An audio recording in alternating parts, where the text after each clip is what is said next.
All right, guys, let's talk about it. The new Kia Carnival SX Prestige Hybrid. Let's talk about the practicality you get because of those second rows. So let's first go over what the second row can and cannot do because of its ultra luxury, exclusive executive package, however you want to call it.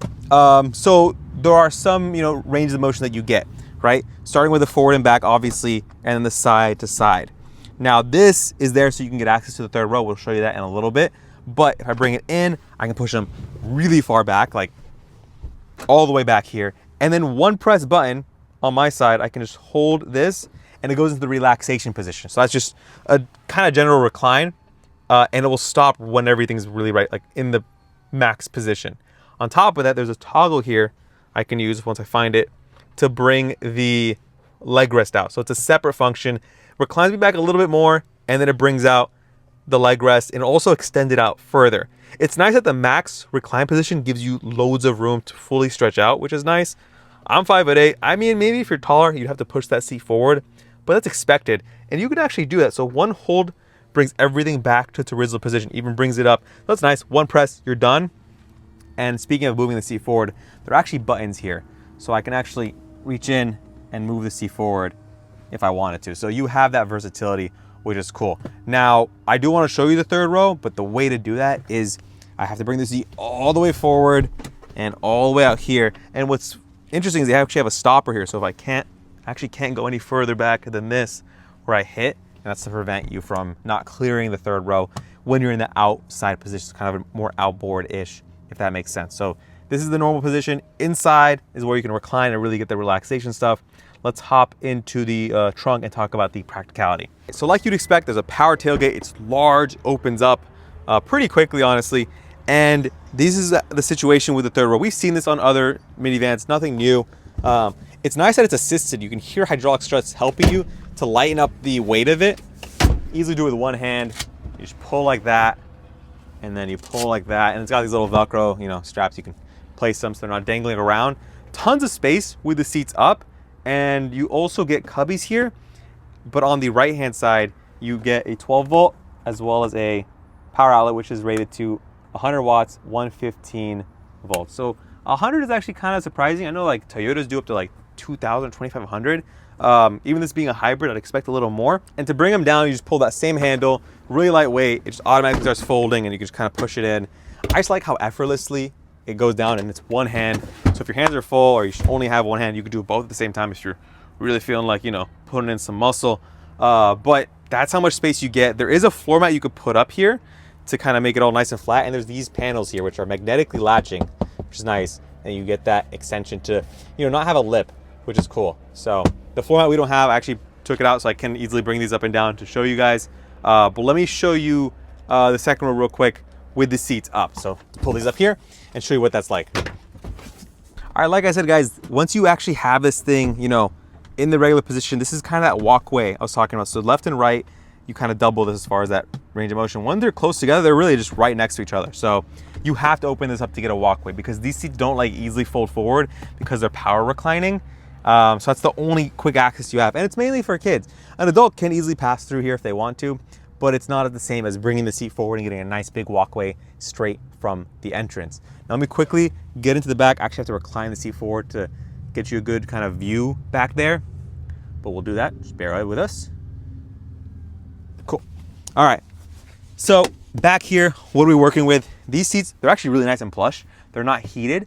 You also get a sunshade back here, which is nice. So there's this sunshade over here.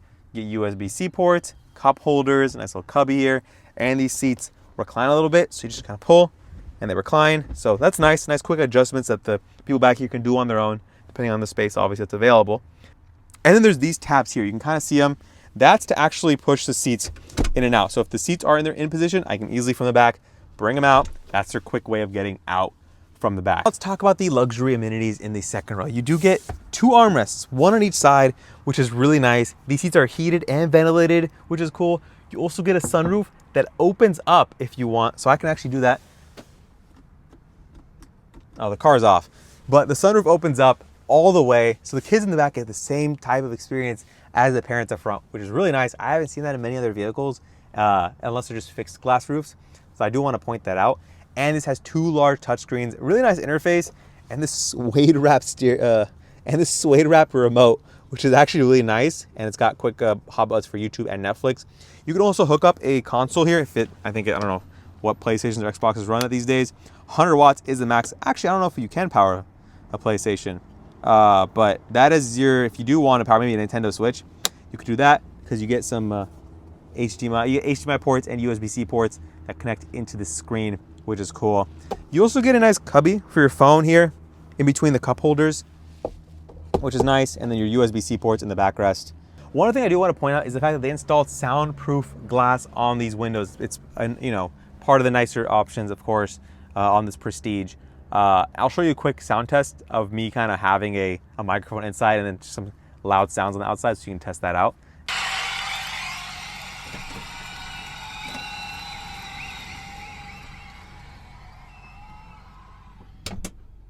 And take a listen for it. It's pretty good, not gonna lie, they did a good job with it. We'll top on the front and see what you get there. Okay, in the front, what are the parents working with? They get their own sunroof, which you'd expect. The seats are heated, ventilated, they're nice. I like these kind of little stitching accents, they're pretty cool. Perforated leather, which is nice headrests. On the dash, you do get, it's not actual leather, but it looks like it, so no one's really gonna touch it and mess with it. You get ambient lighting that kind of peeks out down here. It looks nice at night. And then this does have that curved kind of display system with a center screen and a touch screen. Has Apple CarPlay, Android Auto, and it's pretty quick and responsive. You do get that passenger view ability, so if I tap here, you can easily see what the kids are up to if they're messing around in the back. That's a nice option. And then another thing, if I swipe down from the top right here, if I just do that, you get passenger talk. So you can speak into the microphone and it projects your voice to the back seats. So you don't have to yell and be like, hey Jimmy, you don't have to do any of that stuff. You just speak quietly, calmly, and you discipline your kids. Anyway, on top of that, guys, nice, quick hot buttons here. They are capacitive, they're not physical, but it's fine. If you get used to it, I'm sure you'll adapt to that. USB-C ports, charging and data. And then this one's just charging. And then you get the nice integrated 12-volt. I love how they do these switches. Hyundai and Kia have been knocking out of the park with that seamless integration. Nice cubby here just for flat stuff, as well as a wireless charger here. Cup holders. Your gear selector is different on this one. You have a, kind of like what you've seen on a Ford or even on like other Hyundai Genesis products with their like toggles. It works. It just takes some getting used to. There's a vibration feedback on the reverse. When you go all the way, it'll vibrate to kind of, if you're looking and quickly adjusting, to give you that, notification that you are in reverse, which is nice. Heated and ventilated controls are right here. Heated steering wheel, park assist, park cameras. I'll press that real quick. 360 surround view camera system, which is really nice. I like how they do that. It's always just convenient to use. Going up here, you do get a digital rearview mirror. They know kids are gonna have some, stuff in the back, or you're gonna have a bunch of junk back there. So it's nice that you have that ability as well. But let's hop on the driver's side and see what you get from my perspective. All right, so on my side real quick, let's talk about the door panel. As far as switchgear goes, auto up, down on all the windows. You do have a child lock, which will prevent them from opening up even the sunroof, which is good to know. Memory seats right here. Ambient lighting sticks through this gloss black. It's nice you're not touching it too often. Nice window door control right here. And this does have a Bose premium sound system, which is cool. And then going down over here, you do get a tow mode, your traction control off. And then this does have a heads up display over here, as well as a steering wheel that's heated, wrapped in leather. Nice quick control buttons right here, which is cool and convenient. You can use that for your cruise control. And this one actually has paddle shifters. I don't know if, you really want to, challenge other moms if they want the smoke or not. But let's talk about what's under the hood of this minivan. So under the hood, you get a hybrid system. So it's an electric motor, obviously, and a gasoline engine.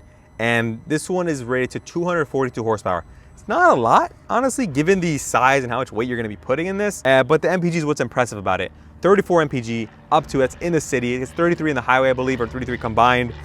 But I would have liked to see a more beefier hybrid component, like a more powerful battery, maybe a bigger battery pack, or maybe just a more powerful engine to give you more performance. I don't know why paddle shifters are on this vehicle, to be honest with you, but I feel like they could have done a lot more and really made this a complete package for the whole family in a lot more instances. But let's actually talk about the styling really quickly, because I think they knocked it out of the park with this refresh, honestly. So starting up front with the new grille redesign, it's nice and clean. I like the chrome bits. It's not too in your face, but it's also got the black accenting here up front, and then a flat kind of metallic gray down here.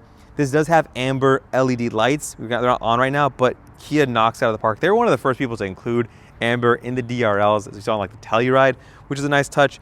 And these LED lights are very classy, suit the kind of squarey SUV-like design that this thing is going for. The hood is pretty short, so it gives it that minivan-like proportions. But you do get nice little over fender accents, even though they're not actual over fenders. It's kind of like a staggered depth kind of design right there. These wheels are 19-inch blacked out wheels because it has like the black accenting package. 235/55 R19 tires on this. Coming on the side here, nice gunmetal gray on the mirror caps. You get a blacked out A-pillar here, blacked out on the roof rails. All the window surrounds on this one are blacked out. And then you do have obviously that power opening. You can disable that, but you can also open it from the inside, as a lot of minivans have been doing for a while. Coming along the side here, it's nice textured accent here. We've seen that before, but it's nice that they're continuing it. Gives it a more modern, more, I feel like youthful type design, if that makes sense. And then coming around the back, guys, you get a nice little tasteful decklit spoiler with black accents. A nice LED light bar that wraps around the back here. Looks really cool. And then your camera up here, as well as a camera down here for that rear view that's reversed, and this one's that rear view mirror. All right, as far as pricing goes, we know the base price is around $33,000, $34,000, which is pretty good. This clearly is nowhere near base. This is the fully loaded, pretty much everything you can get on a Kia Carnival minivan in 2025. Pricing on this is nearly $57,000. So a full like $24,000, or a full like Corolla worth of options, or Camry, into a minivan. But honestly, guys, they packed a lot of features. There's a lot of value in this, even at a price of $57,000. We're seeing a lot of car prices go up. That's just the way it is. Unfortunately, if people are paying for it, that means they're going to keep selling it. Let me know what you guys think in the comment section. If you enjoyed the video, smash the like button, subscribe for more, and I'll see you guys in the next one. Peace.